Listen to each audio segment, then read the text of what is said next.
So, in my own meandering on the guitar, I've noticed recently that I tend to gravitate towards a lot of major ninth chords and major 13th chords. But in any extended minor chords I play, I tend to add ninths or elevenths. And it's got me thinking about how you don't see major chords with added elevenths a whole lot. Minor chords with added sixths or 13ths are definitely more common, but it's almost always a major sixth getting added and not a minor sixth. By default, if you're adding extensions to a minor triad, your first go-to is probably adding them based on the natural minor scale. That's got a minor sixth in it. So why do you not see minor 13ths added to minor chords or natural 11ths added to major chords very much? In a so-called major 11th chord, you have a root, a major third, a perfect fifth, a major seventh, major ninth, and a perfect 11th. That 11th creates a nasty minor ninth interval between the third and 11th of the chord. It introduces this nasty dissonance that detracts from the harmony's overall big, colorful sound. It's like squirting a bit of brown paint in with the green. Even if you extend this to a major 13th chord, you still have that minor ninth in there.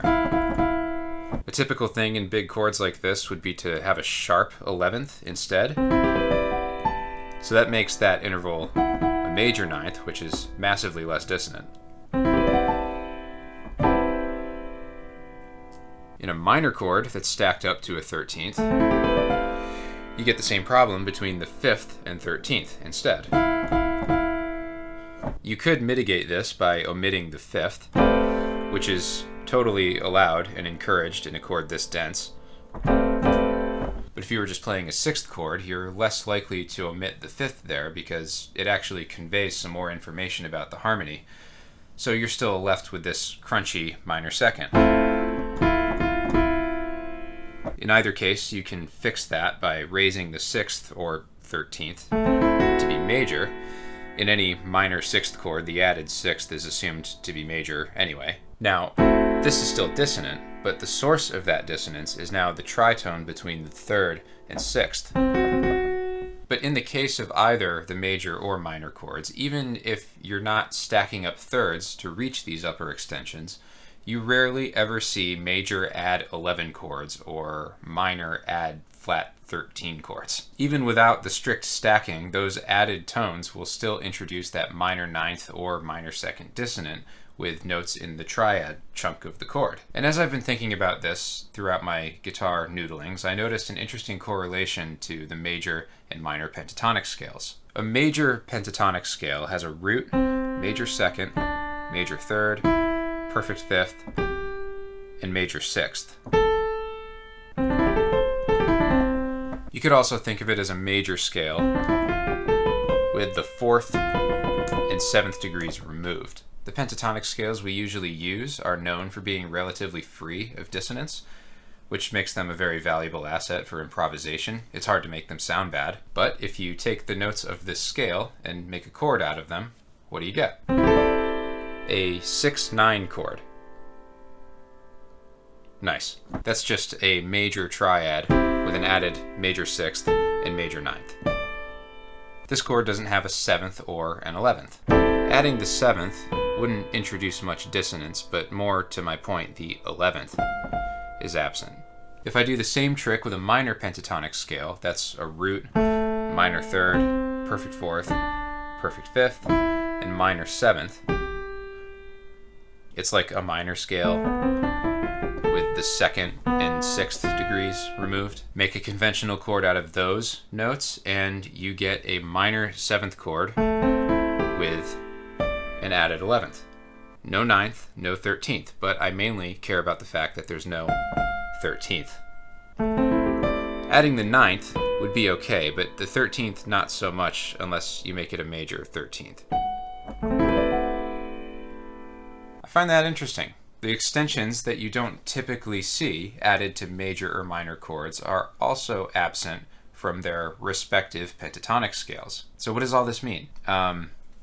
Nothing, really. This is just some grade A useless music theory. Or maybe it would be better to say there isn't a ton of practical information you might get out of this pentatonic scale correlation I just made. I think it's just a neat relationship, and it makes sense to me why this is the case. Pentatonic scales are basically dissonance-free. Extended major chords without perfect elevenths are significantly less dissonant than they would be if they had added elevenths. That note that would be the perfect eleventh is also absent from the major pentatonic scale. Similar deal with minor pentatonic scales. Extended minor chords without an added 13th will be significantly less dissonant, and the note that would be the 13th is absent from the minor pentatonic scale. This information is probably not groundbreaking, and my argument is full of holes anyway. For example, I think a minor triad with an added minor sixth actually sounds more pleasing than what we normally think of as a minor sixth chord. That's because it's just a major seventh chord in its first inversion. Take this added F, drop it an octave, now you've got F major 7. This just sounds like an F major 7 to me, and major seventh chords aren't exactly jarring. But all this begs the question, what good are music theory discussions like this? People who are super into music theory catch a bad rap because they like to obsess over the mathematical relationships of it all. And yeah, I enjoy that part of it, but I know that mathematical relationships don't matter if they don't track with how we hear and experience music. And as I try to make clear in most of my videos, most of the theory I discuss has direct ties to how we experience music. And it can inform how you might approach improvising, composing, interpreting music, or whatever. Music tends to work in certain ways, and I think it's very much worth any musician's time to try and understand it. Now, this whole thing I talked about today certainly hasn't changed the way I approach harmony and melody, but if anything, it has just reinforced an understanding I already had about introducing extensions to chords. The more dots you can connect, the more you can reinforce what you already know, the more you can question what you think you know, and the more you can discover. So that's really all I was after with this video. I hope I made sense. Before I wrap up, I have a small number of openings in my private Zoom student roster. With many of my students, I tend to focus on various topics, including theory, technique, interpretation, composition, performance practice, whatever you might want to focus on. If that's of interest to you, feel free to reach out. You can message me directly. Either way, thanks for watching, and I will see you next week.